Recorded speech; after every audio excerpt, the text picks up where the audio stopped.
El panorama económico en Venezuela es uno de los temas que tratamos también de a diario abordar en nuestro espacio. No solamente lo que pasa en economía en nuestro país, lo que está pasando en el mundo, que esos escenarios, aunque parezcan distantes, lo que hoy está ocurriendo en el este de Europa, estas cifras que hay de inflación en Estados Unidos, estas subidas del tipo de interés que plantea la Reserva Federal, son cosas que tienen su impacto más allá de estos países. Estamos hablando, como por ejemplo en el caso de Europa, de un conflicto que está afectando el suministro de granos, que a su vez impacta por supuesto en el continente africano, el suministro de hidrocarburos que impacta en Europa y por supuesto el alza de los precios se extiende en impacto a todo el mundo.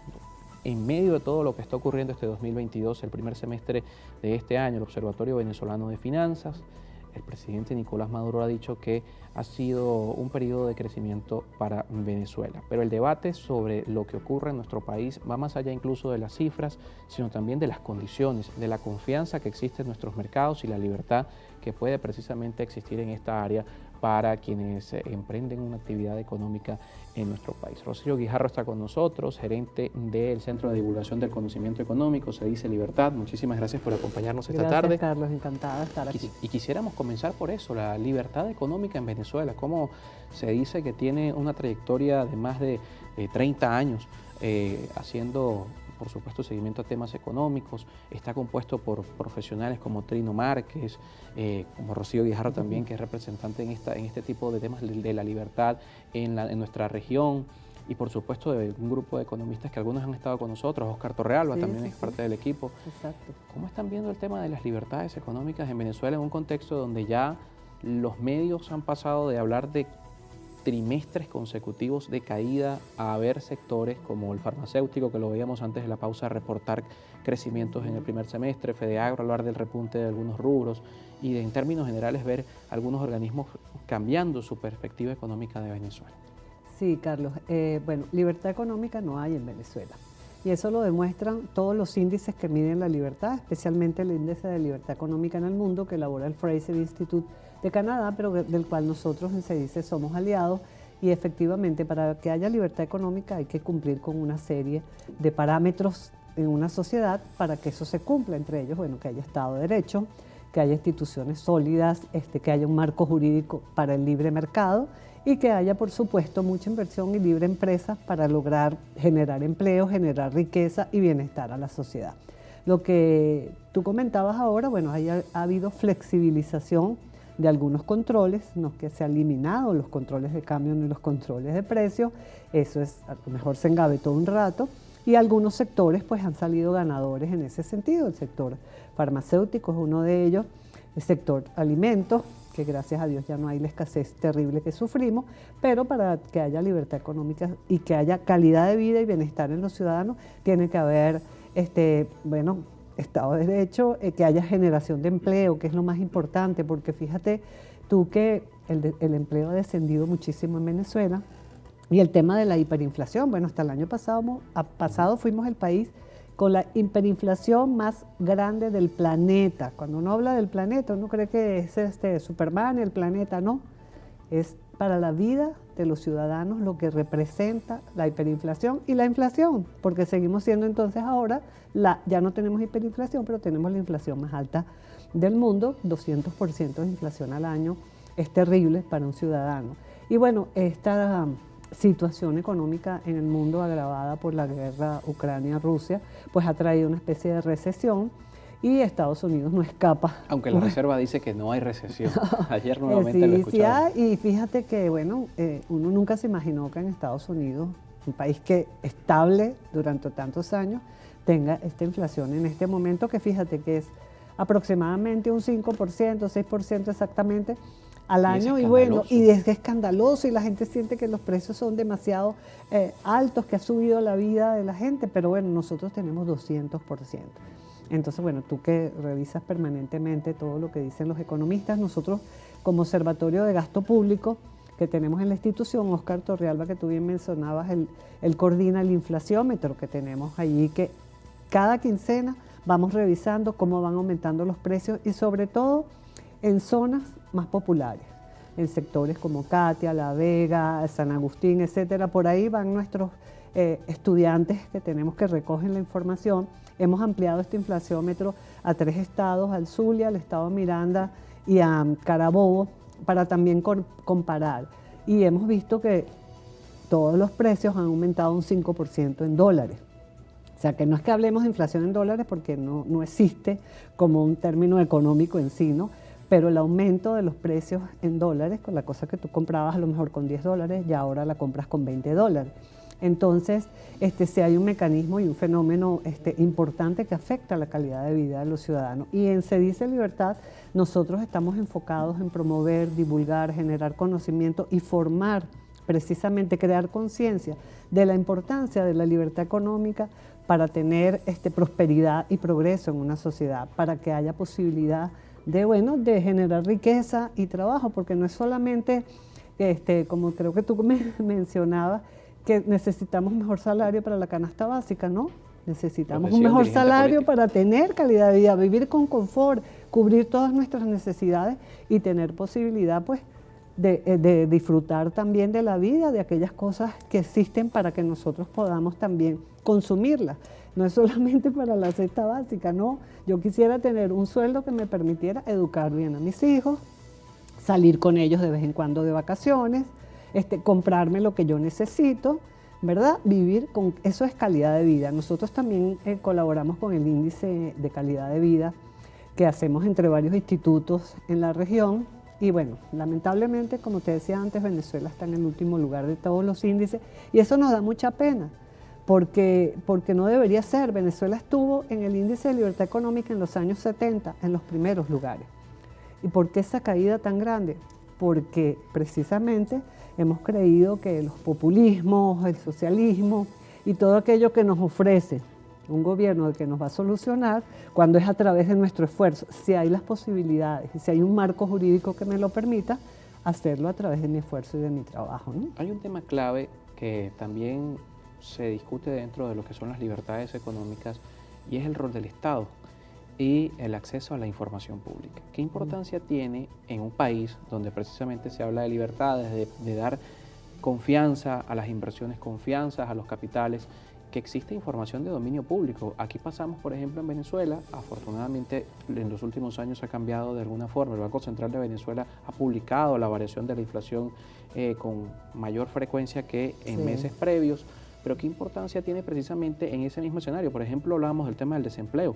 ¿Hay cifras oficiales en Venezuela de este tipo de índices que pueda precisamente a instituciones como Se Dice o cualquier organismo internacional hacer una evaluación de lo que ocurre en esta materia en nuestro país? Sí, fíjate qué importante eso que tú dices. El Estado de por sí debe ser limitado, y limitado a lo que le corresponde.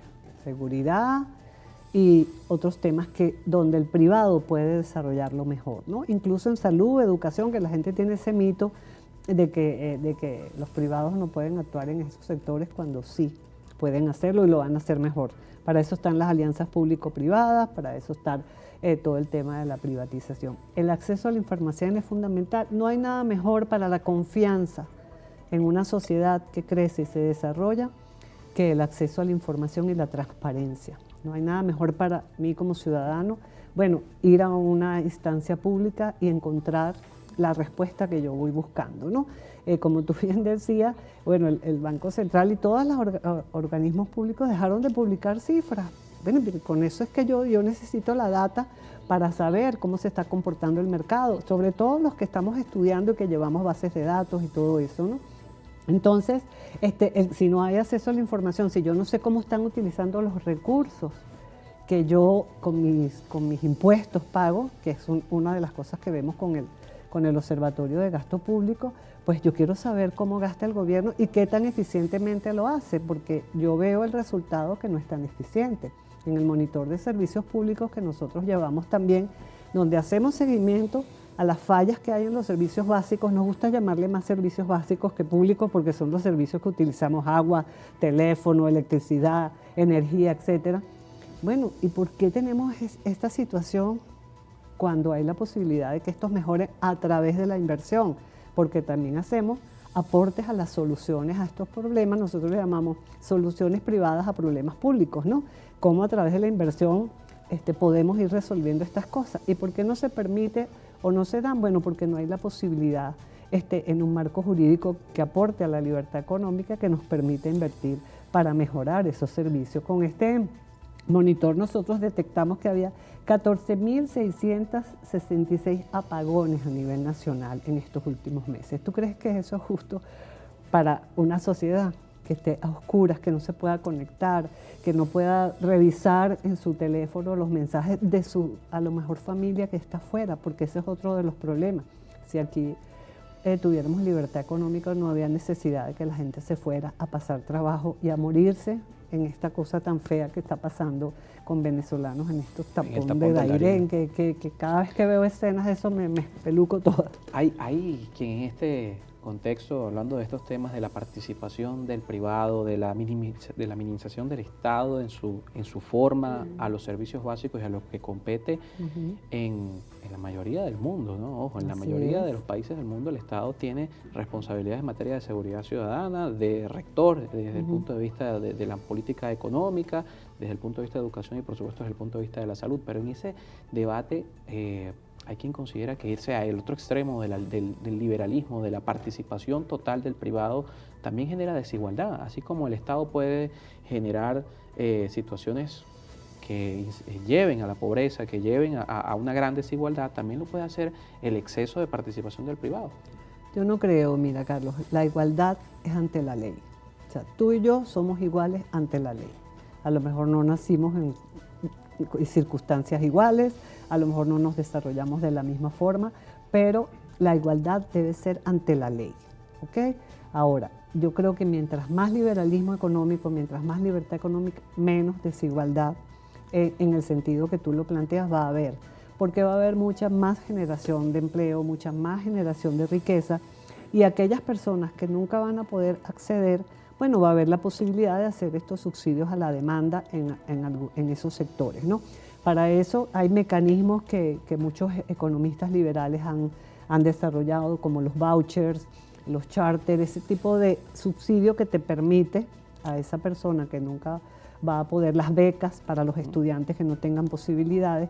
Eso es lo que hay que promover, que haya más libertad económica, haya más inversión, más generación de empleo, más libre empresa, donde yo como emprendedor pueda tener la posibilidad de aportar a desarrollar y a resolver las necesidades que tenga la sociedad. Y para esos sectores que no van a poder tener esa posibilidad, pues están los mecanismos que el mismo mercado te proporciona, ¿no? Por eso creemos en la economía de mercado como el mecanismo para aliviar los problemas de la sociedad. Y eso está demostrado. Mira, nunca como antes ha habido tanto progreso humano en la sociedad. Y está demostrado. Pero también desigualdad, lo dicen algunas cifras de países como Estados Unidos. Pero la desigualdad es porque se producen estas distorsiones dentro de los mecanismos de posibilidad de generar riqueza, ¿no? Pero fíjate, la gente vive más. Ahora se han descubierto medicinas que atacan rápidamente una enfermedad, como ha pasado con esta pandemia que nos sumió durante un año, pero inmediatamente se trabajó. El capitalismo estuvo ahí para resolver ese problema y de las necesidades. Hay muchas más medicinas, mucho más. La tecnología, bueno, estamos aquí en este canal, pero nos comunicamos permanentemente a través de los diferentes ámbitos. La tecnología también ha diseñado. Nosotros hicimos un proyecto, fíjate, bien interesante, ahora que tú me hablabas de acceso a la información, que es a través de blockchain, de cadena de bloques. Las alcaldías pueden utilizar ese mecanismo para hacer más transparentes sus licitaciones. Y nosotros nos ganamos un premio internacional y tratamos de hacer el piloto con una alcaldía aquí en Caracas. Esperamos que la pongan en práctica porque tú utilizas la tecnología para desarrollar estos mecanismos que te acerquen al ciudadano. Una tecnología auditable, la blockchain es una de las tecnologías que y la puedes usar para todo, y la gente cree que es solo para criptos. No, la puedes usar para este tipo de cosas. Hay que aprovechar la tecnología que se va a ir abaratando en la medida en que se haga más masiva, ¿no? Nos toca despedir. Este año también, más allá de lo que ocurre en cifras, hay quienes coinciden en que hay un cambio en el Ejecutivo desde el punto de vista económico. Era impensable hace 3 años ver a un presidente de Venezuela colocar empresas del Estado en el mercado de valores, que podríamos decir es como una de las máximas expresiones del mercado capitalista, del sistema como tal, ¿no? Hay un cambio, CEDICE lo está viendo, hay un cambio en la forma como el Ejecutivo percibe la economía. A mí me gustaría que en ese cambio me enseñaran pues cómo están los balances de esa empresa, cuánto es el costo de esa empresa, para ver si de verdad va a ser una inversión genuina y eficiente, ¿no? Yo creo que aquellas personas que vayan a querer participar en esa oferta, bueno, te lo hagan si es transparente la misma, ¿no? Nosotros creemos en la privatización, pero en condiciones de transparencia. Pero no me quería ir, Carlos, sin decirte que nosotros acabamos de reeditar en formato digital las obras de Carlos Rangel. Carlos Rangel fue un periodista intelectual venezolano, diplomático también universal, venezolano. diplomático. Además, con su esposa Sofía tuvo un programa de entrevistas importantísimo.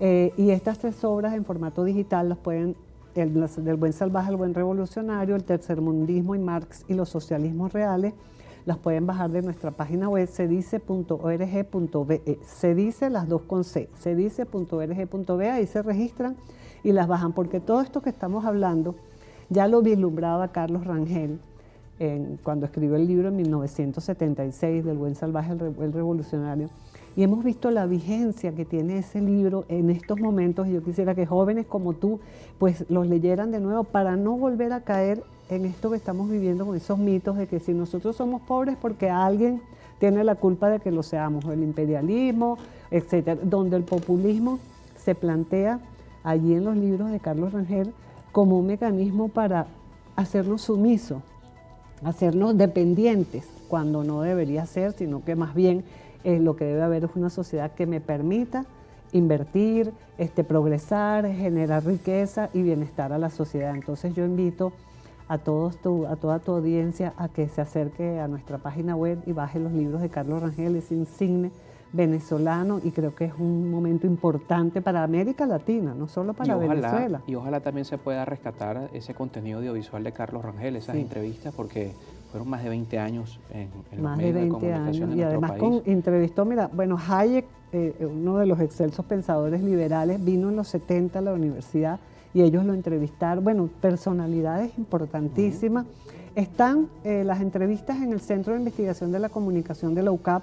Fue un trabajo que hizo la profesora Carolina Oteiza con Sofía Inver para que ese material tan importante estuviera también a la orden de los jóvenes y las nuevas generaciones que quieran investigar y profundizar para no caer en los mismos errores.